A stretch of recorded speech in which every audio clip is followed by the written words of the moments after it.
Hey, Sunny Hiya, Hill! it's 4 four o'clock. thought. Come on, let me hear you. It's four Woo! thought. Sunny Hill, 4 thought. It's Monday, and actually, we're not going to give you a thought today.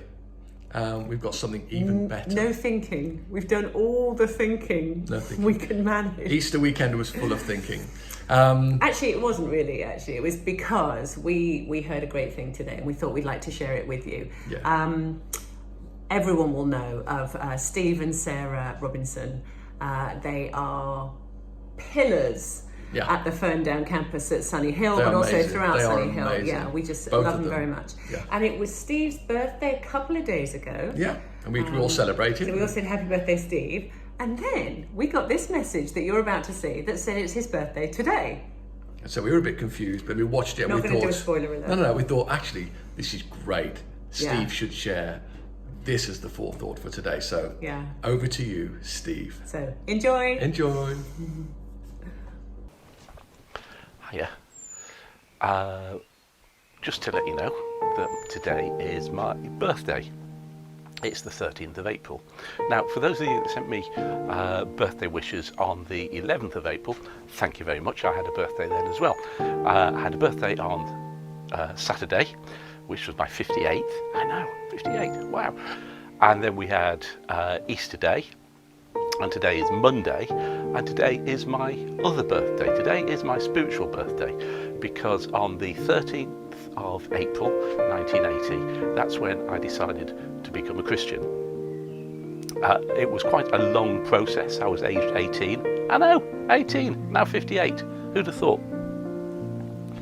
But it came about from the time that I was about 8 or 9 years old. And when I was 8, I was taken very ill. I went to the loo and there was blood just everywhere. My mum rushed me to hospital and I was diagnosed as having something called Crohn's disease, complicated by something called ulcerative colitis. And those things, particularly back then, 40 years ago, were very, very serious. They still are now.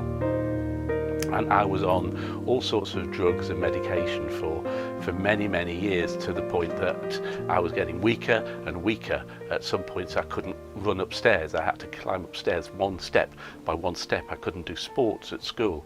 There were so many things that I couldn't do, and I missed out on an awful lot of my childhood and my youth because I was so ill with this terrible thing.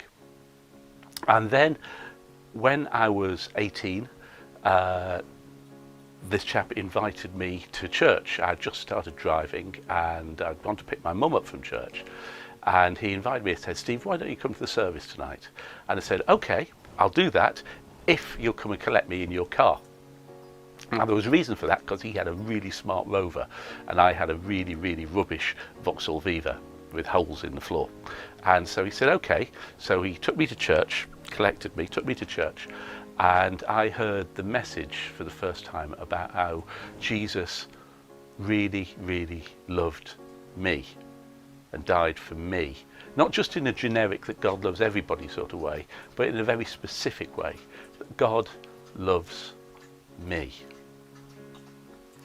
And I just responded to that. So about 8:05 in the evening on the 13th of April 1980, I prayed a prayer and I asked Jesus Christ to come into my life and to change my life. And you know, right from that moment, I wasn't healed at all.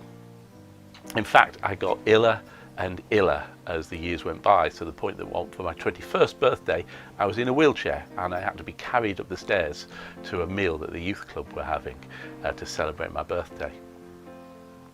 But a couple of years after that, there was a crusade by a chap called Reinhard Bonnke, who's a German evangelist, worked in Africa, but he was doing a crusade in Birmingham.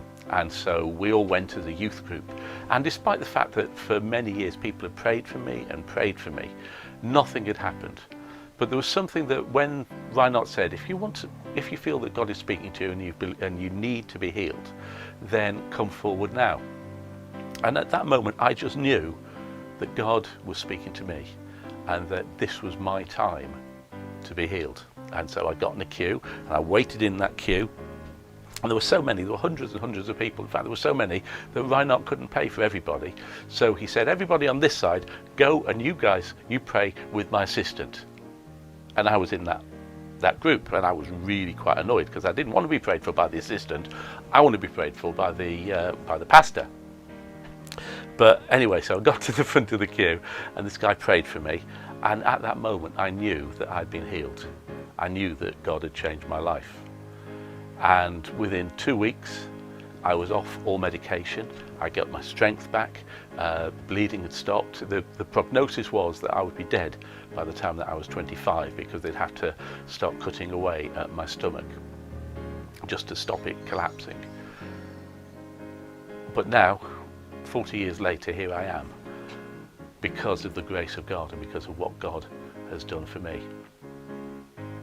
We're living in a strange world at the moment where people don't know what's going on. Some people are living in fear, others are just wanting to run away from it all and hide. But I just want to say that as a Christian at this time, that God, even when you think it's hopeless, God has still got a plan.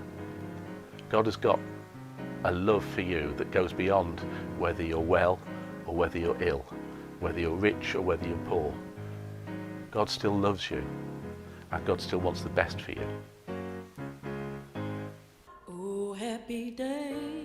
Oh, happy day. Oh, happy day. Oh, happy day. When Jesus won. When Jesus won. When Jesus won. When Jesus won.